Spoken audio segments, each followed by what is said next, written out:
உங்களுக்கு என் நல்வாழ்த்துக்கள் தேவி. அழைத்தீர்களாமே? வீரபாகு, உங்கள் வேலவரின் செய்கையை பார்த்தீர்களா?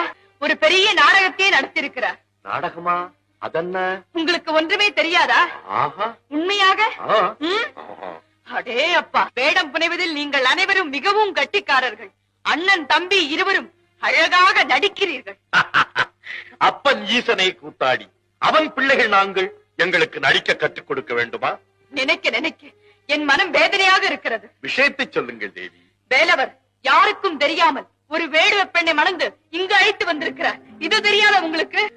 தேவி, உலகில் இம்மை மறுமை, இரவு பகல், பாவம் புண்ணியம், பொய் மெய், இப்படி அனைத்தையுமே இரண்டாக பிரித்து வைத்திருப்பதைப் போல் கற்பு மனம் களவு மனம் என்று திருமணத்தையும் இரண்டாக பிரித்து வைத்திருக்கிறார்கள் சான்றோர்கள். அதற்காக முன்னோர் வகுத்த வழிக்கு உயர்வு தர வேண்டும் என்று முடிவு கட்டி